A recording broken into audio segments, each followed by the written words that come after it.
नमस्कार, super India news TV में आपका स्वागत है। मैं हूं राजेश आर्य। आइए देखते हैं विशेष समाचार। उत्कट देशानुरागी सुभाष चंद्र बोस। सुभाष बाबू सही अर्थों में सच्चे नेता थे। उनका अपना कुछ भी नहीं था, मगर वह समूचे भारत के अपने थे। हम सबको इससे अवगत होना चाहिए कि बहुत दिन हुए जब भारत भूमि में बड़े प्रयोजन के लिए छोटे प्रयोजन या हित का त्याग करने की एक परंपरा थी। इस परंपरा के तहत कुल के लिए निजी सुख, गांव के लिए कुल, जनपद के लिए गांव और देश के लिए सब कुछ न्यौछावर कर दिया जाता था। इसके लिए कोई विषाद न होता था। देश के लिए कुछ कर गुजरने की भावना क्या क्या करा सकती है, इसकी एक अनोखी मिसाल है नेताजी सुभाष चंद्र बोस। उनके लिए देश की स्वाधीनता के लक्ष्य के आगे सब कुछ छोटा पड़ता चला गया। उन्होंने उसकी राह में आने वाली हर मुश्किल को पार किया, बिना इसकी परवाह किए कि उसके लिए क्या क्या खोना पड़ सकता है। अत्यंत मेधावी सुभाष बाबू स्वामी विवेकानंद जी के विचारों से विशेष रूप से प्रभावित थे। जलियांवाला बाग नरसंहार से वे इतने विचलित हुए कि ब्रिटेन में अपने अध्ययन प्रशिक्षण बीच में ही छोड़कर भारत लौट आए। उनके जीवन की दिशा ही बदल गई। सुभाष बाबू को स्वाधीनता से कम कुछ भी स्वीकार ही नहीं था। वे भगत सिंह और उनके साथियों की फांसी को लेकर भी बड़े व्यथित थे। वे जब यूरोप गए तो उन्होंने सांस्कृतिक राजनीतिक संबंध विस्तृत करने के लिए विभिन्न यूरोपीय राजधानियों में केंद्र खोले। 1936 में वह यूरोप से लौटे। 1937 के कांग्रेस के हरिपुरा अधिवेशन में सुभाष बाबू को अध्यक्ष चुना गया।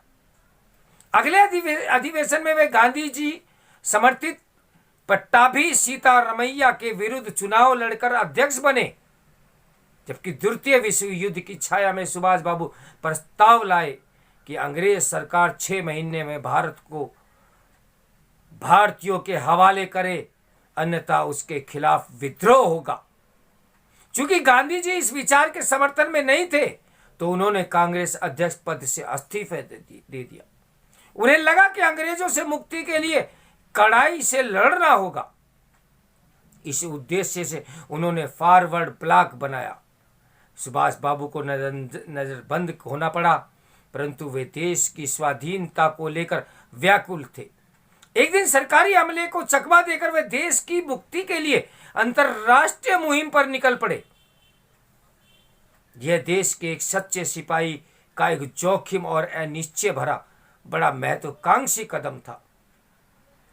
नेताजी छिपते छिपाते अफगानिस्तान होते हुए मास्को पहुंचे और समर्थन पाने की कोशिश की, मगर बात नहीं बनी। फिर अप्रैल में जर्मनी पहुंचे और जर्मनी एवं जापान का समर्थन पाने का यत्न किया। सफलता भी पाई। जनवरी 1942 से रेडियो बर्लिन जर्मनी समर्थित आजाद हिंद रेडियो से अंग्रेजी, बांग्ला, तमिल, तेलुगु, गुजराती और पश्तो में रेडियो ब्रॉडकास्ट शुरू हुआ। 1941 में रेडियो जर्मनी से सुभाष बाबू ने भारतीयों के नाम अपना प्रसिद्ध संदेश दिया कि तुम मुझे खून दो, मैं तुम्हें आज़ादी दूंगा। दक्षिण पूर्व एशिया पर जापानी आक्रमण के 1 साल बाद वह मई 1943 में टोक्यो पहुंचे और पूर्व एशिया में भारतीय स्वतंत्रता संग्राम की कमान संभाली। पूर्वी एशिया में जापानी समर्थन से अस्थायी भारत सरकार भी गठित की, जिसे 7 देशों की मान्यता भी मिली। फिर वे रंगून एवं सिंगापुर पहुंचे और आजाद हिंद फौज स्थापित की और भारत की ओर कूच किया। इस फौज ने अंडमान निकोबार को स्वतंत्र कराया। वर्ष 1944 में नेताजी ने रंगून को मुख्यालय बनाया। 6 जुलाई 1944 के ऐतिहासिक रेडियो प्रसारण में नेताजी ने कहा कि जब तक आखिरी ब्रिटिश भारत के बाहर नहीं फेंक दिया जाता और जब तक दिल्ली में वायसराय हाउस पर हमारा तिरंगा शान से नहीं लहराता, तब तक ये लड़ाई जारी रहेगी। शौर्य और अदम्य पराक्रम से भरी नेताजी की गाथा बहुत रोमांचक है, जिसकी वास्तविकता मिथकीय कथा सरीकी लगती है, पर नियति को कुछ और ही मंजूर था। भारतीय सेना जापानी सेना के हवाई समर्थन के अभाव में हार गई। आजाद हिंद फौज का अस्तित्व जापान की हार के साथ काल कवलित हो गया।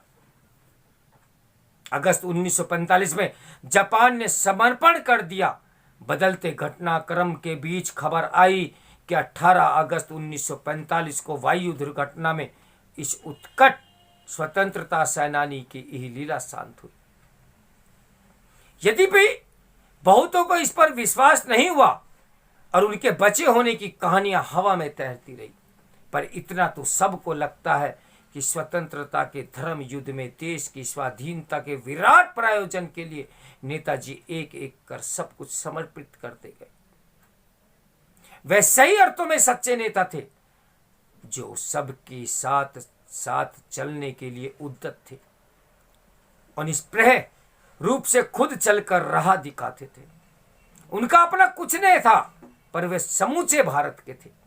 इससे बेहतर और कुछ नहीं कि आज जब देश नेताजी की 125वीं जयंती मना रहा है, तब केंद्र सरकार ने इंडिया गेट पर उनकी भव्य प्रतिमा स्थापित करने का निर्णय लिया। पर यह हैरानी की बात है कि कुछ लोगों को यह फैसला रास नहीं आया और वे इस बहाने केंद्र सरकार के फैसले की आलोचना कर रहे हैं। इससे यही पता चलता है कि राजनीति किस तरह खांचों में बट गई है और उसके चलते महापुरुषों को भी उचित सम्मान देने के फैसला का विरोध होने लगता है।